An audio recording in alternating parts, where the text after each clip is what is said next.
Hi, folks. Today we're going to talk a little bit about allegories. Sir Edmund Spenser's The Faerie Queen is up next, and you have an assigned segment and notes on Canvas explaining that assigned segment. And while we are here with that, I also wanted to look at prose allegory from John Bunyan, Pilgrim's Progress, and tell you how allegories work. Now, on our way into that, or after that, as we look at Sir Edmund Spenser and think things over, you see I've got that Christmas tree and decorated Yule log from my Christmas celebration up there. Why?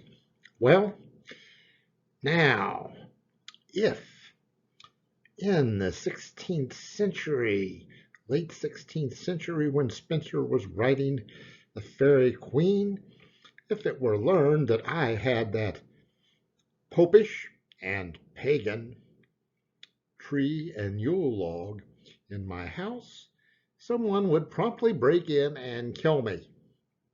Yes, this is a time when people were absolutely crazily killing each other over religion and religious symbols. We want to keep that in mind when we give attention to our interpretation. Now, let's start by defining an allegory. An allegory is a work with a sustained, deeper meaning. The individual figures represent real qualities or figures as part of a moral lesson, and you can step down into the lesson and you can see the one-to-one correspondences. There is a message. These things are didactic. That is, they exist to offer an overt message, usually a moral or religious one, or a political one. John Bunyan's Pilgrim's Progress from the late 17th century, the 1680s, is a prose allegory, and it's the Pilgrim's Progress. Well, Pilgrim is making his way to heaven. He's a true seeker, and he embarks on the road to the celestial city. And so we have all of these direct and obvious correspondences there. The pack he carries on his back are his burdens, that is, his share of the sins of the world and all that. And on his way, he is helped by great Christians. One's Greatheart, who explains the gospel to him, and there are others. He encounters, of course, false counselors, and they have their labels and names. Visits a town of Vanity Fair. See that word vanity in there? All is vanity. All of these vain things which are human temptations.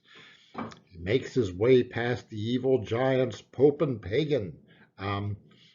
Yes, Bunyan, like our much earlier or Spenser, had this deep, yes, prejudice against Catholicism. He had a prejudice against anything that wasn't his religion, as a matter of fact, and he was jailed, one of the later people jailed as part of these sequences of religious conflicts, but yes, he is there with that. That pilgrim at the end arrives at the celestial city and comes to the gates of heaven, his pilgrimage, his earthly life duly complete. Now, Spenser's The Faerie Queen, much earlier here, and a big piece of poetry which went unfinished. Spenser died before he completed it. Some of you will look at Spenser's over-rich, over-opulent poem and say, "Phew, thank heavens he died." But it's quite a versifier, to say the least, but had this opulent taste. We'll mention that a little bit later, a little more later. But now, Faerie Queen is a political allegory disguised as a moral allegory. We see these knights representing the various virtues, and they go forth against evil and destroy evil, like we're going to watch Sir Guy and destroy the Bower of Bliss. But this thing is really an anti-Catholic diatribe. Church of England was Protestant. Had been since Henry VIII, since he, for a couple reasons, one of them being wanting a divorce, divorced himself and England from the Roman Catholic Church. It was as Calvinist in name, and some of its practitioners were fiercely Calvinist, like Sir Edmund Spenser. Now, so for Spenser's poem, the heroine, the Faerie Queen, is Queen Elizabeth, the head of the Church of England, because it's Calvinist. And the knights attack, battle the vices of, yes, Catholicism. You're assigned to look at that segment with Sir Guyon destroying the Bower of Bliss. And ostensibly, the Bower of Bliss is a place of sensual pleasures. We have food, drink, sex, sex in various forms, all sorts of temptations there, and the message that sensual pleasures turn men into beasts. The wild beasts that we see are men, and they can be turned back into men, but they were turned to beasts by succumbing to beasts, succumbing to pleasure. Now, so that's a nice moral allegory, but we'll note it's a political one as well. Very much a political one. The queen of this place of pleasure is the whore of Babylon from Revelations, and these early Calvinists believed she corresponded to the Roman Catholic Church.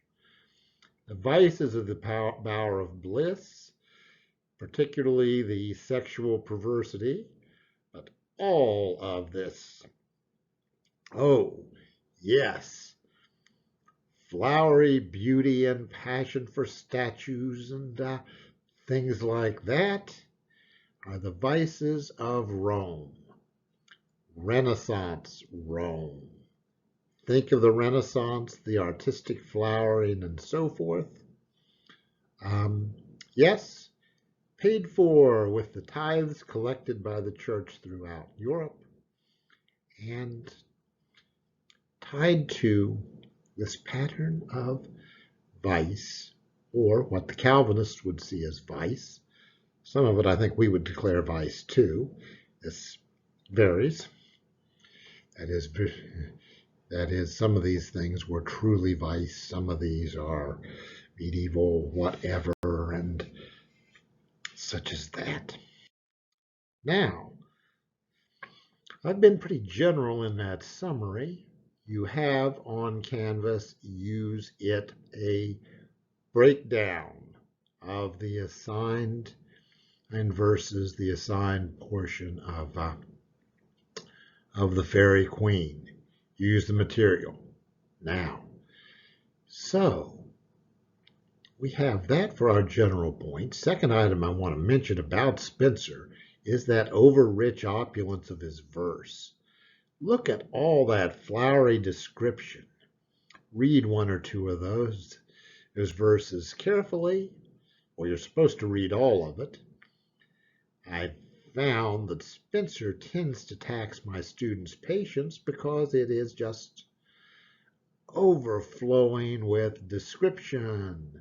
Too many adjectives, too many pictures, too much detail. Yes, this man seems to love every scene he describes.